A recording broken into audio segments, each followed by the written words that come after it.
November 2 Sunday afternoon காலையில் சர்ச்சுக்கு போயிட்டு ஸ்ட்ரெயிட்டாக ஆவடியில் இருக்க கிரெசன்ட் ரெஸ்டாரண்ட்டுக்கு வந்துட்டோம். மத்தியானம் லஞ்ச் சாப்பிட்லான்னு. அன்றைக்கி என்னோடய பெரிய பொண்ணுக்கு பர்த்டே. நல்லா ஃபுல்லாக திருப்தியாக சாப்பிட்டாச்சு. மறுபடியும் அங்கேருந்து ஒரு ஆட்டோ பிடிச்சி வீட்டுக்கு கிளம்பியாச்சு. அந்த வீடியோ வந்து நான் இதுக்கு முன்னாடி வந்து போட்டிருப்பேன். அவ்வளோதான், வீட்டுக்கு வந்தோன்னா எல்லோரும் ட்ரெஸ் சேஞ்ச் பண்ணிவிட்டு ரெஸ்ட் எடுக்க ஆரம்பிச்சிருவோம் அப்படின்னு சொல்லிட்டு காலையிலே வந்து என்னோடய பெரிய பொண்ணுக்கு ஒரு கிஃப்ட் கொடுத்துட்டோம், வாட்ச்சு. இன்னொரு கிஃப்ட்டும் வாங்கி வச்சுருந்தோம். சரி, ட்ரெஸ் சேஞ்ச் பண்ணுறதுக்குள்ளே அதை கொடுத்துடலாம் அப்படின்னு சொல்லிட்டு என்னோடய சின்ன பொண்ணு எடுத்துகிட்டு வந்திருந்தா. ரொம்ப அழகாக பேக் பண்ணியிருந்தா. கிஃப்ட்டெல்லாம் சூப்பராக பேக் பண்ணுவாங்க.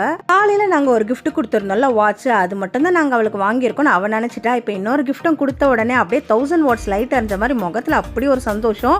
உடனே உட்காந்து பிரிக்க ஆரம்பிச்சிட்டா. இந்த கிஃப்ட்டை வந்து ரொம்ப நாளாக என்கிட்ட கேட்டுட்டு இருந்தா, நான் வாங்கி தர மாட்டேன், நீ என்ன சின்ன குழந்தையா, சின்ன குழந்தை மாதிரி இதெல்லாம் கேட்டுன்னு இருக்கியா அப்படின்னு சொல்லிட்டு நான் வாங்கி தரல. எல்கேஜி யூகேஜியில் ஸ்லேட்டு பல்பம் சாக் பீஸ் வச்சு எழுதியிருந்தோம். அதே தான் இப்போ வந்து எல்இடி எல்சிடி பேனல் வருது.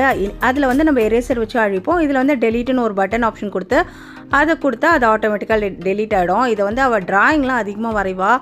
அதுக்காக கேட்டால என்னன்னு தெரியல, பயங்கர ஹாப்பி. ஃபஸ்ட்டு என்ன தான் எழுதுறான்னு பார்க்கலான்னு பார்த்தா ஃபஸ்ட் எடுத்தோன்னே என்னோடய பேரை எழுதி என்ன அப்படியே ஆஃப் பண்ணிட்டா.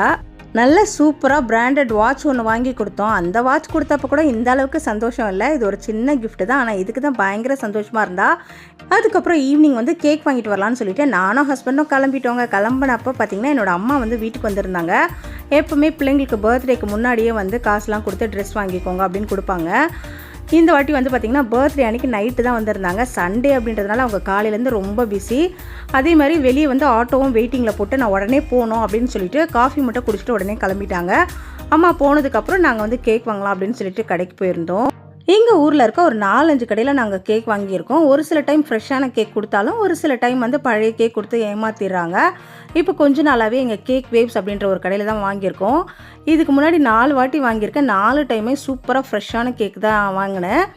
எப்போவுமே முன்னாடியே கேக் ஆர்டர் பண்ணிவிடுவோம், ஒரு நாளைக்கு முன்னாடியே. இந்த டைம் என்னோடய பொண்ணுக்கு வந்து ரொம்ப கோல்டாக இருமலாக இருந்துச்சு. அதனால் கேக் எப்படி கொடுக்கறது, அதுவும் ஐஸ் கேக் வேறு அப்படின்னு நினச்சிட்டு நாங்கள் ஆர்டர் கொடுக்காமே விட்டுட்டோம். டேரெக்டாக போய்ட்டு சாக்கோ ட்ரஃபிள் கேக் வேணும்னு கேட்டிருந்தோம். உள்ளே இருக்குது, நாங்கள் மேலே வந்து அந்த சாக்லேட் கோட்டிங் மட்டும் பண்ணி தரோம் அப்படின்னு சொல்லிட்டு எங்களை வெயிட் பண்ண சொல்லியிருந்தாங்க. ஹஸ்பண்டாக உட்காந்துட்டு இருந்தாங்க.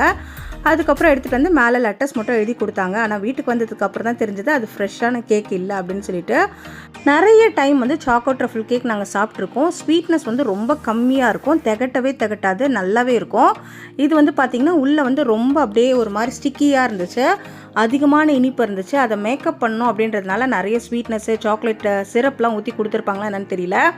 நல்லாவே வித்தியாசம் தெரிஞ்சுது. எங்கே போனாலும் இப்படி தான் ஏமாற்றுவாங்களோ அப்படின்ற மாதிரி எங்களுக்கு தோணுச்சு. அதுக்கப்புறம் நாங்கள் எப்படி பர்த்டே செலிப்ரேட் பண்ணோம் அப்படின்றத அடுத்த வீடியோவில் பார்க்கலாம். இந்த வீடியோ உங்களுக்கு பிடிச்சிருந்தா லைக் பண்ணிக்கோங்க. தேங்க்ஸ் ஃபார் வாட்சிங். பாய்.